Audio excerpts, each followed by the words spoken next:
Bonsoir ou bonjour à toutes et à tous, je suis Grenard de l'agence Stéphane Plaza à Sannois. Je vais vous parler aujourd'hui du document d'information précontractuel que l'on appelle plus communément le DIP.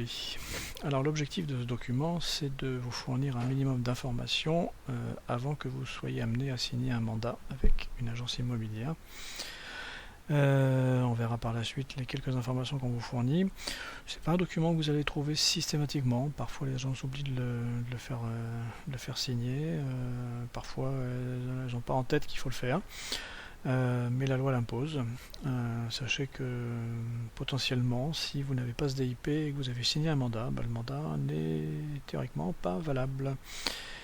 Donc voilà, donc je vais commencer. Donc là vous avez notre outil de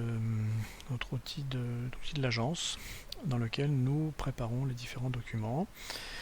Donc là j'ai chargé le modèle du document d'information précontractuelle et vous allez voir comme c'est simple de créer ce document. Donc ici on commence par mettre le nom du client parce que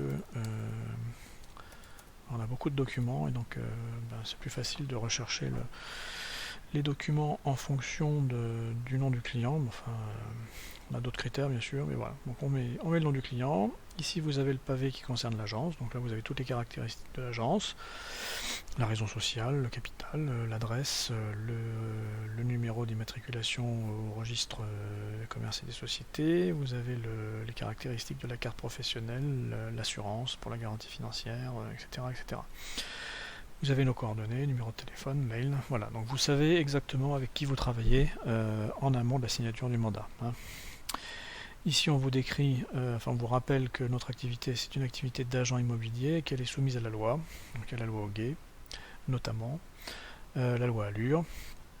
Donc tout ça est rappelé ici. Voilà. Et si on va sélectionner, en général on sait qu'on a un client acquéreur, on sait qu'on a un client vendeur, on sait vers quel type de mandat on s'oriente. Donc on le sélectionne ici, et donc là je vais prendre par exemple un mandat de recherche.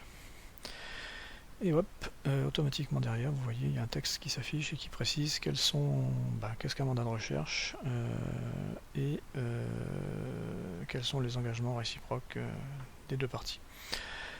Vous avez la médiation à la consommation, donc nous on est chez l'Association nationale des médiateurs, donc ça c'est en cas de litige. On vous rappelle que vous avez un droit de rétractation, donc que vous bénéficiez si vous signez chez vous, eh bien vous pouvez vous rétracter dans les 14 jours qui suivent la date de signature. Voilà, et puis vous nous autoriserez éventuellement à exercer notre activité avant la fin du délai de rétractation, donc ça on verra ça plus tard.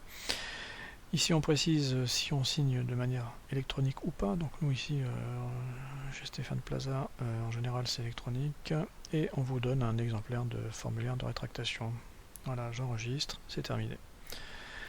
Alors, je vais juste vous montrer à quoi ça ressemble une fois que tout ça est assemblé.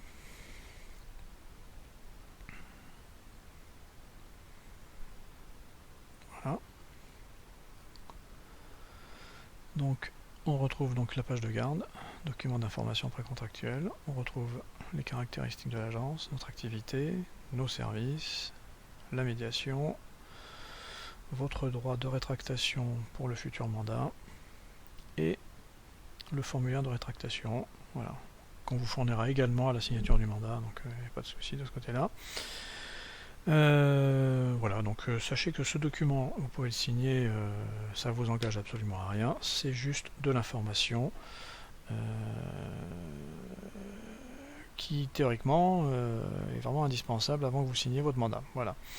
N'hésitez pas à le demander si vous n'êtes pas fourni. J'en ai fini pour ce document. Je vous souhaite une bonne soirée ou une bonne journée et je vous dis à bientôt.